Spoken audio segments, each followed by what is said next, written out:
just Motoko. Motoko is a modern programming language designed specifically for building and interacting with decentralized applications on the internet computer.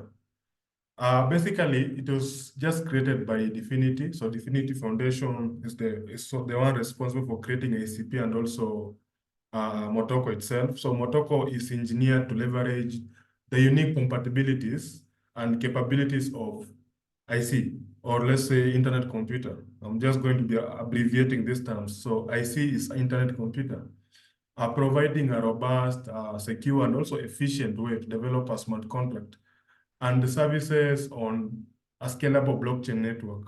The network itself, you're talking of the IC. So let us just mention a bit of the key features before we just run over this today. So it is one of the features designed just specifically for internet computer. Unlike other programming language like Rust and let's say TypeScript, Motoko is just designed for internet computer. You cannot hear it. Maybe in future they can scale it to other blockchain technologies, but for now it is just acting on internet computer IC. So allowing developers to easily create dApps that can run in the web speed, unbounded capacity and directed integration with the internet. Basically, you can just create Motoko and it runs on the internet directly without even a third party. That's where IC comes in. So there is something called, one other feature is called actor model. So what is an actor? An actor, basically, we can just say it employs, so basically IC employs actor model, which enables development on highly parallel and interactive applications. So in Motoko, each smart contract is an actor. So let me just repeat, in Motoko, each smart contract is an actor. So the way you wrap something in development, the way you wrap something from top to bottom, let me give an example for in web development, whereby you have a front end. Let's say, for example, React. Then that React is so far, but let's go into HTML. Into HTML, you have everything under body. So between the two body tags, that's where you're going to be putting your everything, your components and everything. Also in React, encapsulated under return, that's where you're going to render your UI, your user interfaces and the components. So in smart contracts in Motoko, each smart contract, like package smart contract, is encapsulated and act as an actor that can manage state, process messages, communicate with other actors. Like I said, all of these run in containers which are called canisters. So it is a strongly typed language. By saying strongly typed language, we say that it allows developers to inakupatia those errors even before you start compiling. Like you are typing inakugonga na errors hapa na pale, like you are corrected even before you go into compiling this smart contract. So it's a strongly typed language. It runs on WebAssemblies. So Motoko code itself inakuwa compiled to WebAssembly, which in other words is called WASM, a low-level bytecode. Nikisema low-level bytecode, that is WebAssembly in operate under that mode, that runs on the internet computer and in web browsers. So you can find WebAssemblies running on Rust, WebAssembly running on a bit on the hosting side of, let's say, Next.js and other frameworks. You can find also WebAssembly running on internet computer, specifically in Motoko and other frameworks. So this makes Motoko portable and efficient. So it is easy to learn. This is one of the easiest language to learn. Like I've interacted with Azol, with Rust and Motoko, and so far I've been building projects that in the hackathons that are running on Motoko. So let us proceed to here. Kindly, don't know, Chao, kindly, unaweza delete those lines, kindly. Thank you. So the internet computer is responsible for smoothly and safely running all the canisters and deploying them to the platform which are running in parallel. Developers build applications by writing the source code for those canisters. Basically, what you have been doing is just writing the source code for this canister. These canisters are running, and they're running each on the, let's say, Motoko, and each contact is called an actor. So an application can be built into one or several canisters depending on the architecture of the system. Basically, if you're building just a hello world, just a one-level architecture, one-tier architecture system, whereby you don't have to bring other canisters to interact, we're going to see a bit how each canisters, they communicate to each other. So the users will interact with applications by sending messages to canisters. This happens whenever you as a user use the application on the internet computer, basically IC, and interact with it. So a few examples of such interactions are, without limiting, when you post something on a social network, when you send a token to another address, when you buy and sell NFTs, when you read content on a website hosted on the internet computer, and many more. So let us see what WebAssembly is and how it affects Motoko itself. So we actually explained the term WebAssembly about a bit, Yasi. So yeah, you can see we have dApps, we have users, we have WebAssembly pages, we have WebAssembly modules, and all of those are interacting inside a canister that is running on WebAssemblies. You can see if you zoom inside this canister, unaweza ona all of this. So let us zoom in inside this canister. We are going to see the composition. So you can have WebAssembly module, we have a WebAssembly memory. And one of the greatest things that makes Motoko as a language powerful is because it's running on WebAssembly, which makes it memory safe and even faster and even secure. Thus, WebAssembly is a low-level language, but it is something. It is usually working entirely on Rust. That's why we make Rust a bit powerful.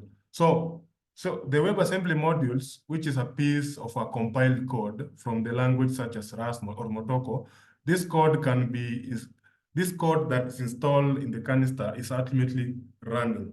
So how about the memory? Also, the memory pages, yenye unaona hapa on the bottom right of this first image.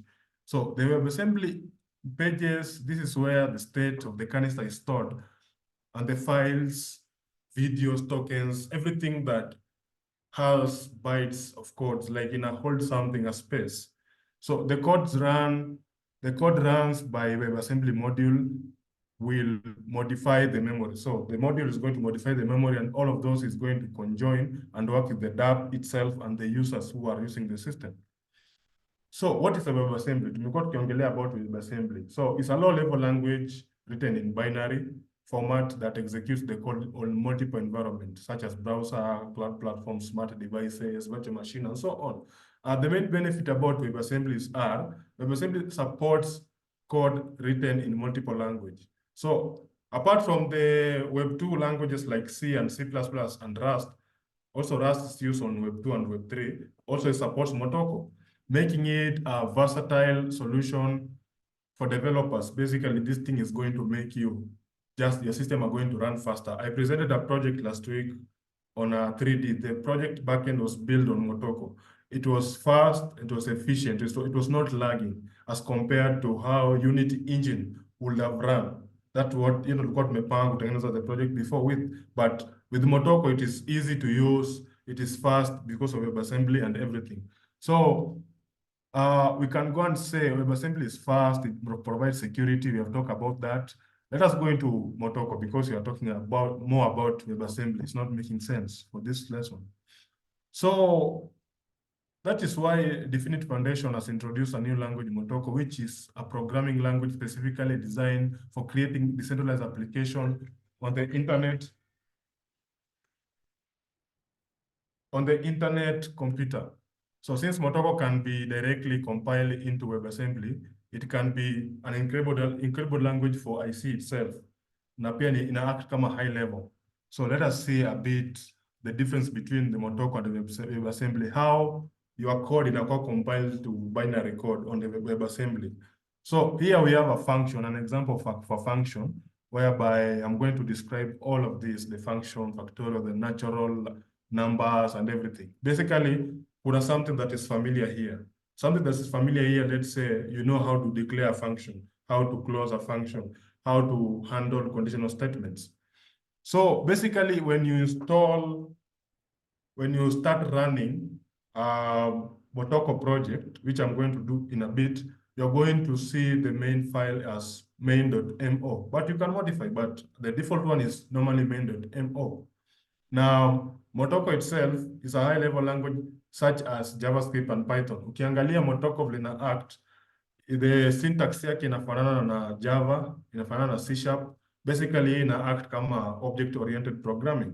So itself inaenda kufanana na C, inaenda kufanana na Rust. So iko na a lot of capabilities. Imeundwa across, wamechukua a lot of languages in Web2 and waka build Motoko itself so that iweze kuwa super fast and cool pia. So tumeongelea something about Motoko. Let us talk. Tumeongelea something about actor model. Let us go into actor itself. So when you open a Motoko file, you're going to see it wrapped around actor. Ukitoa actor, that's not going to happen. It's not going to work.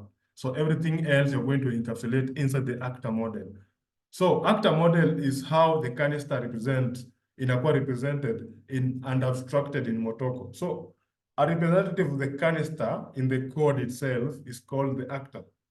So the canister does not mean actor. So the term actor model, which is a way to write the computer programs that can handle many tasks at the same time.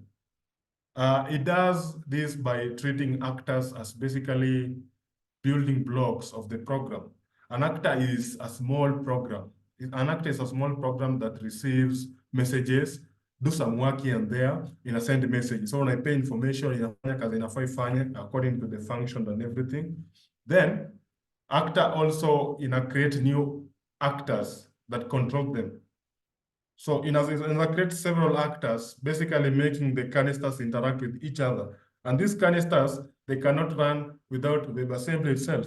So if you see this image right here, you're going to see how about the demonstration kidogo on how message inakuwa sent into one canister, then inakuwa communicated to other canisters. Alafu the communication goes on and on. So it depends with the complexity of your system and the architecture, like we said. Okay, so basically this is an example, actor, how it wrap everything, how to declare everything here and there. So let us just run, hold on. Let us go into practicals because we can talk and talk until tomorrow. So hold on. Then just a second. Yes. In order to also accommodate people that are not Kenyans, yeah, let's just stick to English. Thanks. Okay. Understood. Sorry for that, guys. So let us just run. First of all, the normalcy of starting a ICP project, you have to check the version because remember you're using version manager, DFX version manager to install several versions. You're using NVM as a version manager to install Node and NPM. So just check, make sure that we are running on the latest 0.17. So just say DFX new, we can say Motoko 101. Then you're going just to choose Motoko. For now, let us just run without a frontend. For now, let us just run without a frontend. Then, of course, internet identity as our authentication model. Then say we CD into that. So there are two ways whereby we can be able to test our Motoko codes and even experiment our Motoko as a programming language. One, we can run it locally. That is what we are doing currently. Or two, we can go and find Motoko Playground. We are going to go there in a bit. But assuming that you are building a whole system, you're not going to rely on Motoko Playground. You're going to work inside a local environment. So let us open this one. Let me zoom. So basically, when you go to SRC, you're going to find Motoko 101 backend. Then when you click main.mo, you're going to find what you've been talking about. This is a Hello World program. This is a Hello World program, which is encapsulated in actor. Basically, Actor, we have talked about actor, like this is a representation of the canisters in the code itself. Then we have those things that coming from object-oriented programming, the public, whereby you declare your function, which is greet. Then it has a text, which is a variable. Then of course, you say, I want this variable to be called every time I say hello, then I'm going to ingest something there. So let us just run this first, but before you run, just want to run the hello world itself. So just have to say the effects, start. Then of course, if there are other environments, we have to clean. Then we have to make sure to run on the background. Also, you can dedicate, you can say, I want it to point to a certain host. So there's a way whereby you can just say, I want it to go into this host 127.0.0.1 into 3009 is going to run inside that host. So for now, let us just not make it complicated for beginners. Let us just run it. So first of all, check the version, then start it. Then we are going to say the effects deploy. Sometimes you can just say the effects build first, then deploy. But deploy is a shortcut way whereby you can just run it all. So it's going to run that one canister. I'm not going to touch on other things like the effects.json. Today we're going just to learn about the fundamentals of this programming. So what you're going to see is you're going to see the canister, the candid UI. You're going, so when you control click, then when you let me bring it here, you're going to see the candid UI. So the candid UI is like a way to interact with your backend in Motoko or in ICP. In Web 2, we can find Postman, we can find REST framework, we can find Swagger and everything. But for us to test our backend, we have to test it using Candid UI. So when I say Dedan here, and then run this query, it's going to say hello Dedan. When I say hello Dedan Okware, it's going to run the query Dedan Okware. So you can change it to be a good UI, JSON and everything. So this is just a framework to run our backend. So let us exit this one and then open our Motoko playground. Let me just bring the link here a bit. Hold on.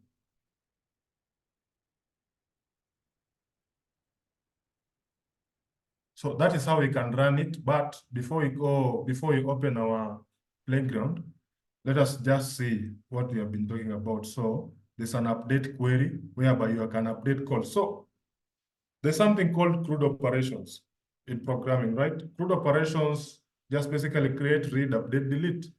So this place called, like when you want to update or edit something on your, let's say you want to have changed something from the UI, then you want to edit something from the code base, like not exactly the code base, but what you are testing, you can just update. And there's another one, which is query. Query is like another word of say get. Instead of saying get, you're saying query. So this update calls, this query calls. Then here you can see the difference between these two, but you can see the response time and everything. I'm not going to talk about that for now. Let us just let us go to chapter 2, whereby you are going to see the common programming concept. We have let, we have variable. This thing is familiar from JavaScript, whereby var is the old version of declaring variables, let is like sort of that intermediate version, then we have const. But in Motoko, don't mistake that. For variables, there is immutability and mutability. So have that in mind. When you declare a variable with let, we are saying that this is going to be immutable, meaning that there are values that cannot be changed. We declare it once and for all. In JavaScript, we usually use const, just telling the system that, or the code base, that we're not going to change this. This is a uniquely declared variable. But in Motoko, when you say let, that is mutability. When you use var, it means that you can be able to change. You can be able to change now your variable or the values inside your variable.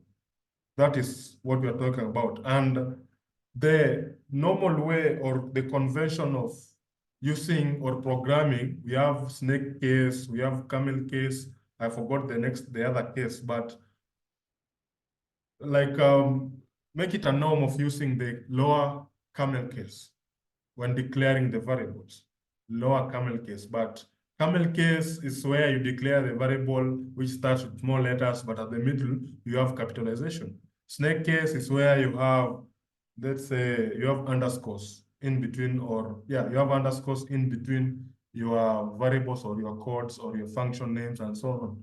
So have that in mind, immutability and mutability. Most of the time you're going to run codes from the internet. Somebody has just posted, or ChatGPT has just given you a code, then you're pasting it, and you're wondering, why am I getting all these errors? You're going to be struggling for the whole month because first you declared variables, then you mixed it up, and so on. So have that in mind. Immutability and mutability. Let is for immutability and var for mutability.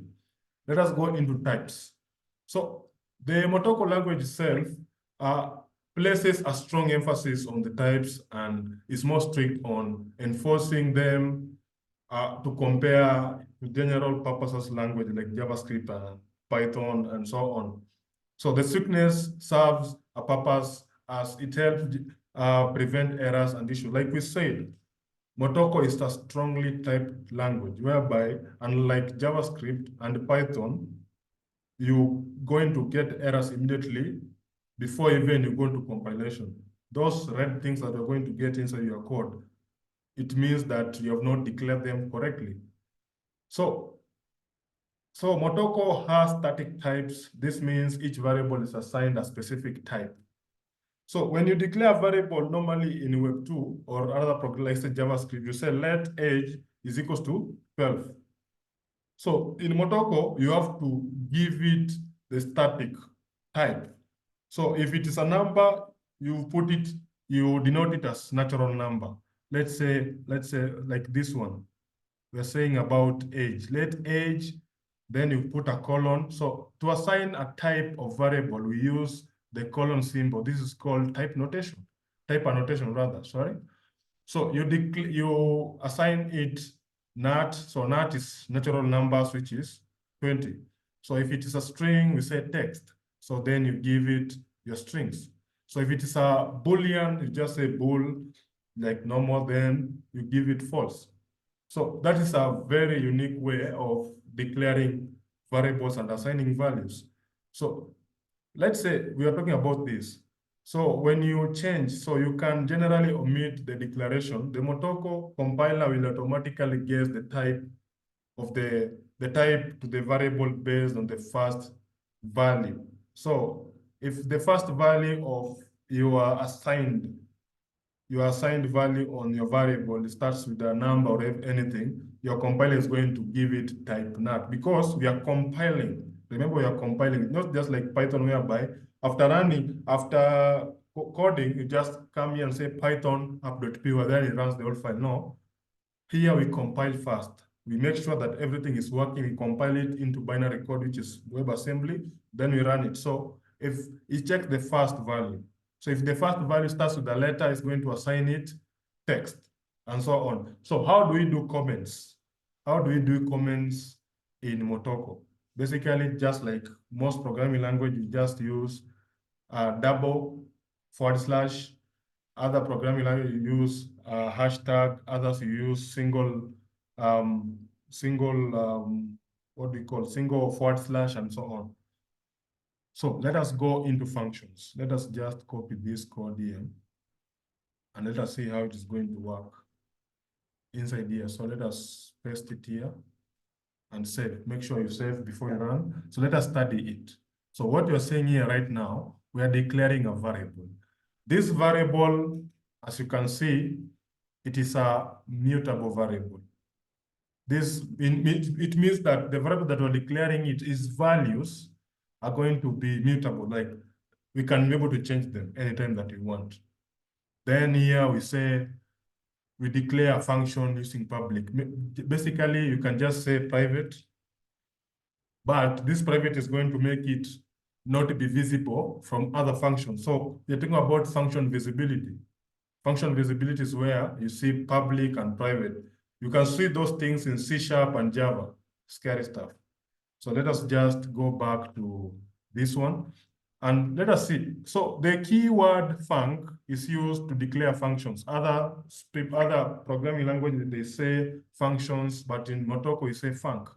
So followed by the name of the variable, of course, as usual. In that case, we're calling our variable, in the case of increase count. So we have say set count as a variable, but we are using lower camel case. So lower camel case, what we're talking about lower camel case is because the first letter of our variable, of our function, is not capitalized, but the middle is capitalized. So this is lower camel case. That's what we're talking about. If it was snake case, we are just going to make it like that. But in Motoko, they have specified because of compilation and synchronization, we are using lower camel case. That is mostly used in Java and also C#. I'm not saying Motoko is a brother from Java or C#, but basically it's a brother to a very big family of programming languages.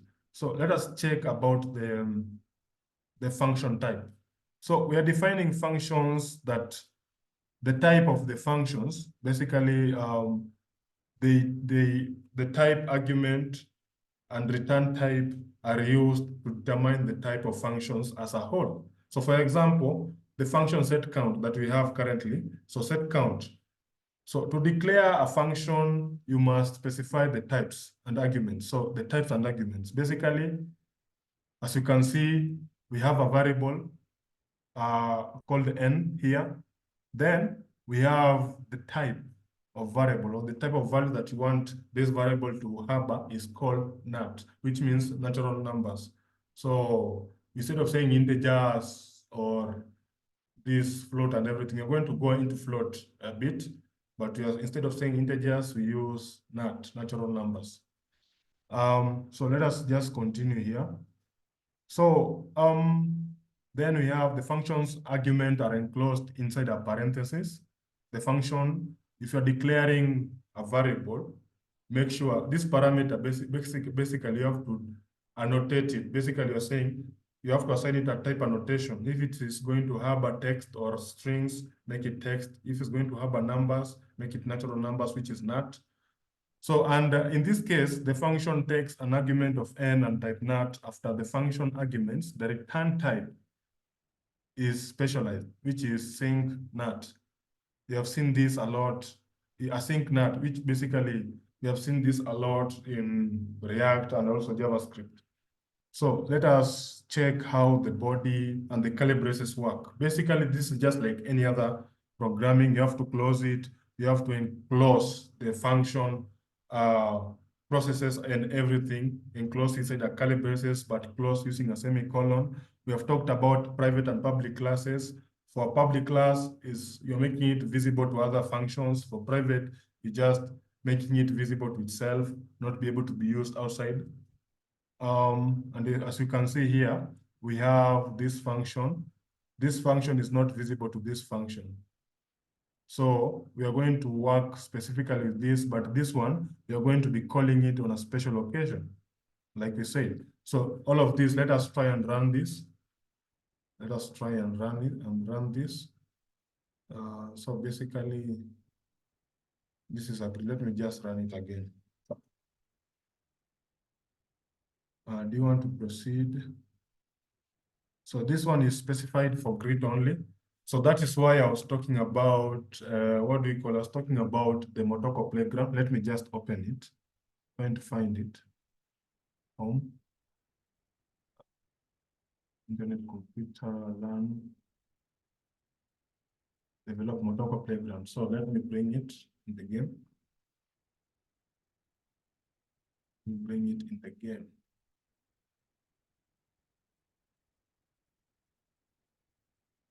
There. So new Motoko project, let us go with the new Motoko project, which is basically blank, doesn't have anything. That's what you're going for. So let me just paste the link for those people who don't have. So this is a playground that you're going to be using and it's going to be helpful for most of you. So that's the link. Okay, so let us try and paste our code base here. Then we have to deploy it. just like we ran here on the local environment.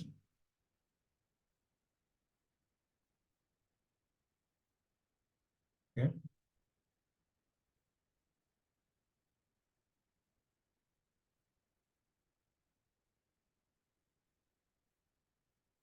Give it a minute.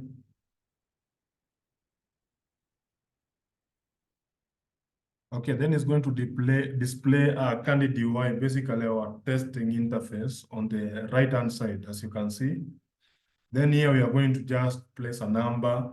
Then it's going to give us the count of that number, how many times that number is going to be counted. So it might sound bogus, but that's what it is according to the code base. So you see, this number has been counted 20 times. So let us find something that is somehow something like this one. Let us copy this one and see how private and public functions are going to work together. Then deploy. Let us reinstall. It's going to change the UI, the candid UI.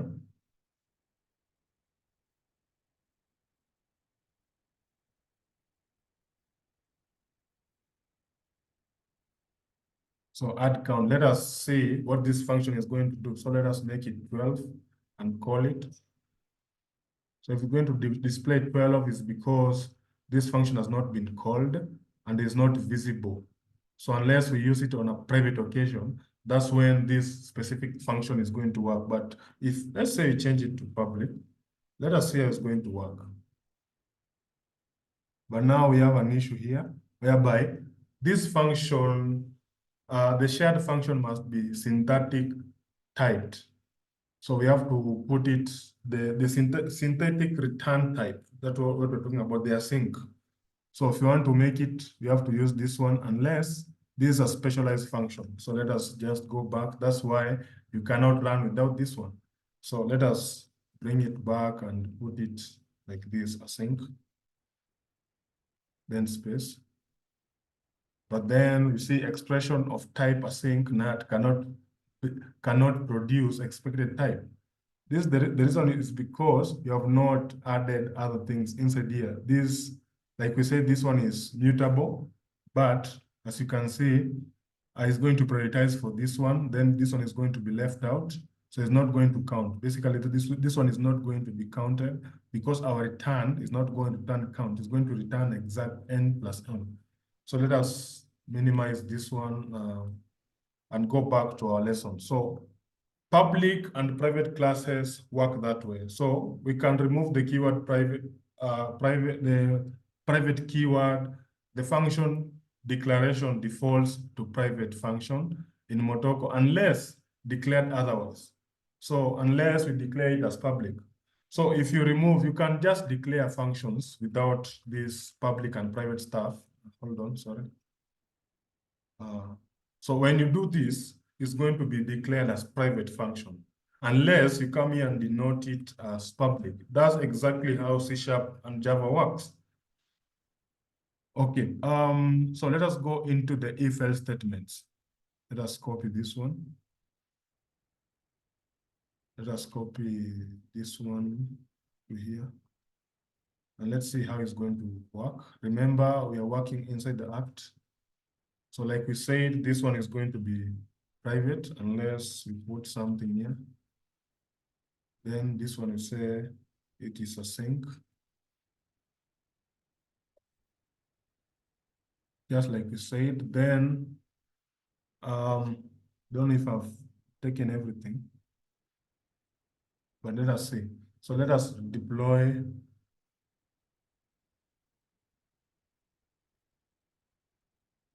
Why is not working?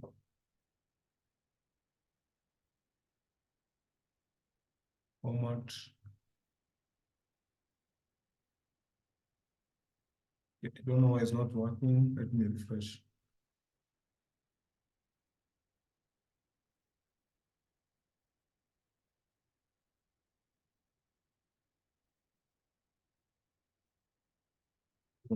I don't know. Let us just continue the lesson. I don't want to bother us because time is really moving.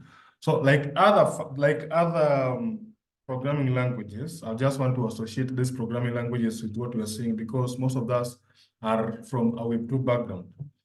So here we have learned about functions. Let us go into conditional statements. So into conditional statements, you have, if you're declaring an if statement, just make sure your parameters or your parameters inside the if brackets, like you're declaring a variable, then modulus 2, which is equals to 0, just exactly how it is done in Web2. But this if else, you are making it like the condition that we are bringing in this conditional statement are based on Boolean, or they are based on text, or they are based on int, or they are based on natural numbers. So that's what we are talking about. Just exactly how the others are. Same case here. Then also the loops. So the loops, you'll find the while loops, the for loops, but let us start with the for loop. Just like the others, but I'm going to just mention a bit something that's happening here. So you declare a function that is mutable, which is 0, as a value of 0. Then you say for x in range. So you're doing iter. So for loops in Motoko use an iterator of the iter type. So we have also iter type. All of these are data structures that we're talking about, the iter type. So we'll delve into iter type on a later chapter. That's when you're starting to deal with data structures one by one, linked list, sorted, and everything. You're going to learn how iter types are going to affect our programming. So iter objects facilitate looping, like basically iteration. We are looping, we are iterating something. That's what we're talking about. But in this case, you're saying iterate through this range, a range between 0 and 10. So you can just declare this thing happens in Python, basically, this declaration of that we're saying here, which we are saying we want to arrange from 0 to 10. Then we have to increment our counter by 1 each time. So each time, let's say you are clicking on something, you want to iterate from 0 to 1, from 0 to 10, you want to increase from 0 to 10, which is 1 to up to, from 1 to 3 up to 10. Then alternatively, instead of using the for loops, but for loops are actually better because we're talking about runtime and also space complexities. We are going to learn that in data structures algorithm. Space complexities and runtime complexities. When you balance while loops and for loops tend to be running faster than while loops because while loops are somehow not encapsulating everything together. Like you see here, you say while count is less than 10, then start counting from 1. So the count is going to go from 1 to 9 because it's less than 10, but not equals to 10. Remember that, not equals to 10. So let us go to switch cases. So here we are saying let x be 3, which is immutable. Then you're going to bring everything else. So we are saying case, if the case is 0, so this corresponds to the case x is equals to.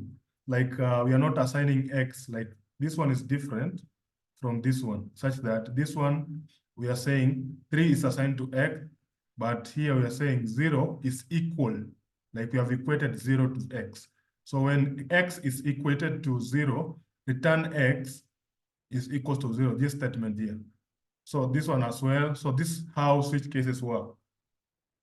But then this corresponded to all other cases, like we have underscore here. So what does underscore mean? So in Motoko, it is mandatory to include case underscore, which in other languages you can somehow call them default. So statement for every possible input. So we wanted the default to be used. In this case, you're using underscore, you're not saying default. So that is the switch case. The same thing happens here, as you can see. Okay, so let us get into chapter 3 a bit, then we can end it there for today. The primitive data types. The primitive data type that we have been talking all along, but we have been floating. Let us now come out of the waters and delve into by swimming into this. So we have 4 primitive data types as for now. We have NAT, text, Boolean, and integers. So for NAT, we have been talking about it all along, whereby if you don't annotate it, or the compiler is going to assign it automatically based on the first letter of what you're talking about here. So let us go into int, because NAT you have been using it. You can use NAT for, let's say, 10 times 10, 10 minus 2, 1 times plus 1, 10 divided by 2, and everything. All those operators. So how about int? So integers represent a whole number. So you're talking of whole numbers here that can be positive or negative. So this is somehow confusing, right? So the same mathematical concepts seen earlier, like addition, multiplication, all those operators, and also modulo, can be performed in both int and data types. So since it includes positive and negative whole numbers, it includes all values in NAT. So what's the difference between these two? So the NAT is used for unbounded natural numbers.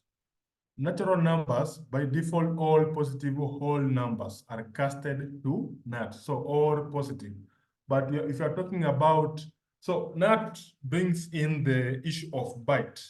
So byte is whereby you have 8 bytes, which is 1 bit, 16 bytes, which is 2 bits, 32 bytes, which is 4 bits, 64 bytes, which is 4 bits, which is 8 bits, right?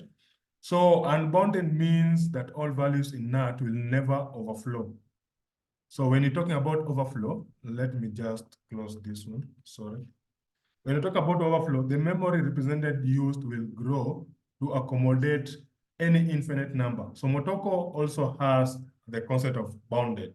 Natural numbers, when you want to bound it to specific, like NAT8, NAT16, NAT32, NAT64, that will cover later when we have another session of Motoko. So basically, NAT supports usual operation like this. We have seen all of those. How about Boolean? Boolean is just basically true or false, nothing else.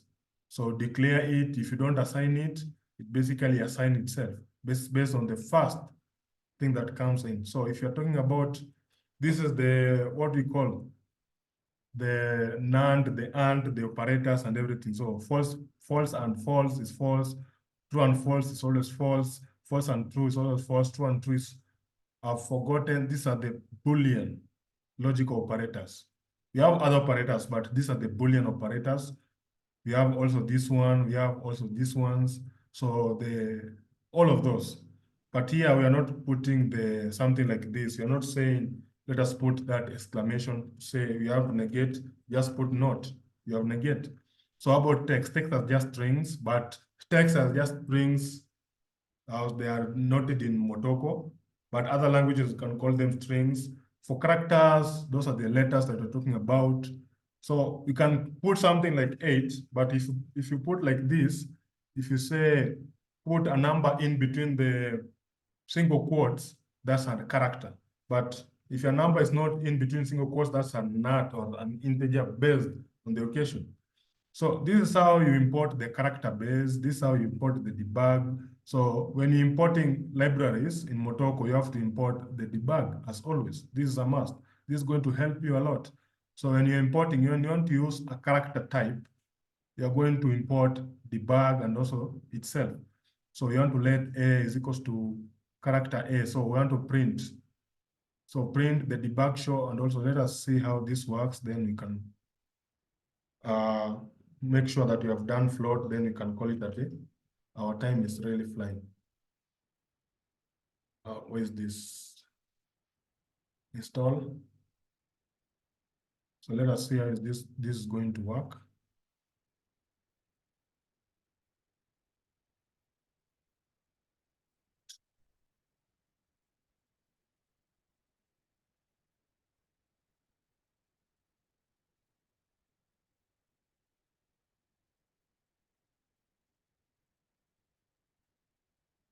New. Let's deploy. Install. So somebody can paste the link for Motoko in the groups kindly. The Motoko playground.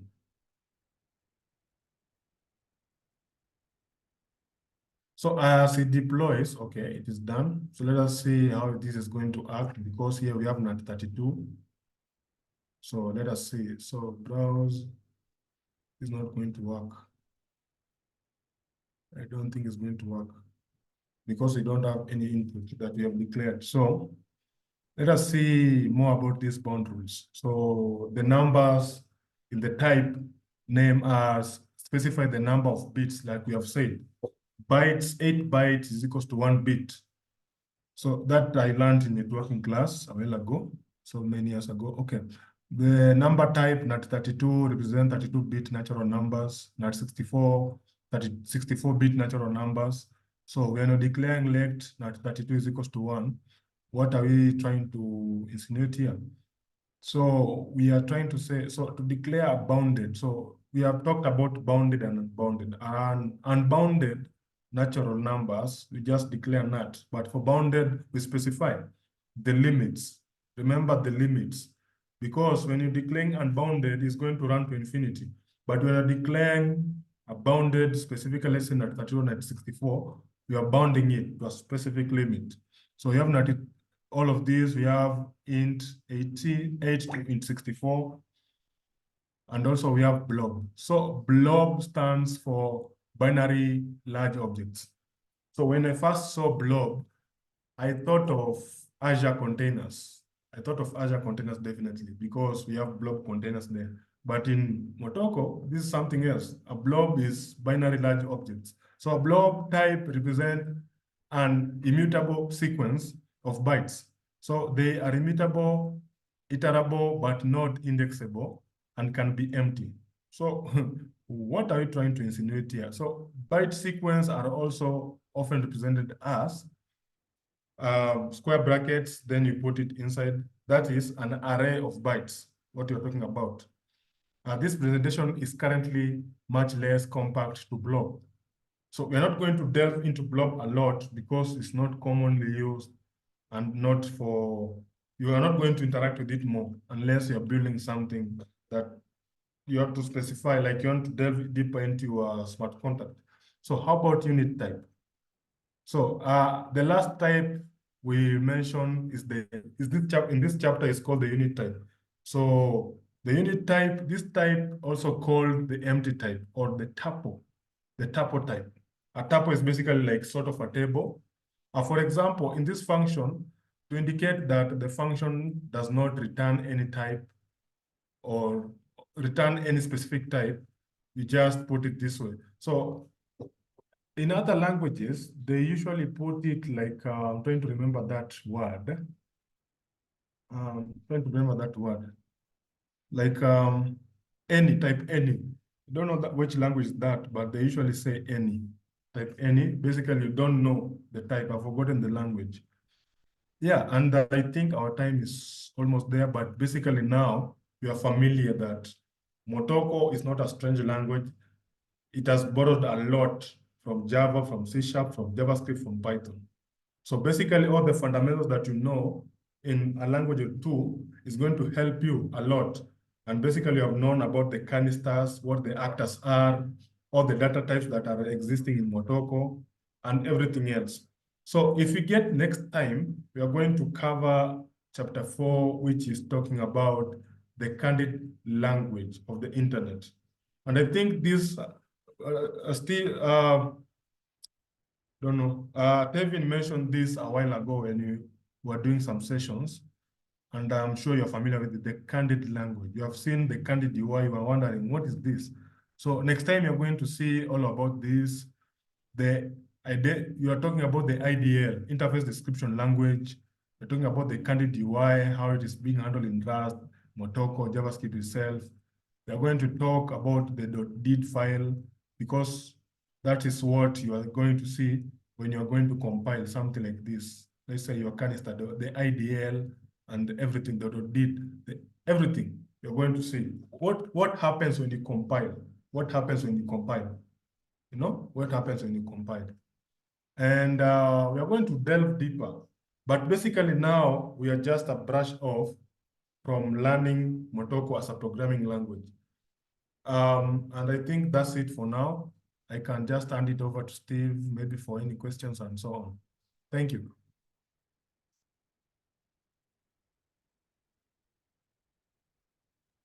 Okay, thank you, Dedan. Do you have any questions?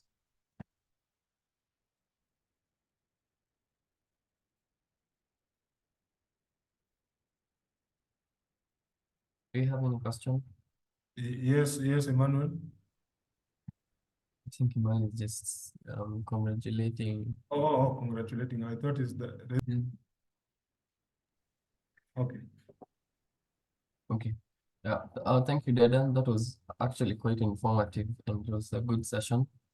So guys, don't worry, we'll send the recording maybe either late today or sorry, tomorrow morning.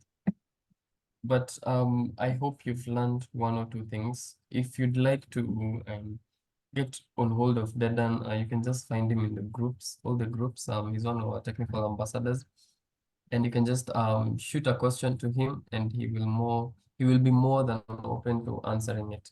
Otherwise, yeah, you can leave the call. Thank you, guys. And thank you for listening in.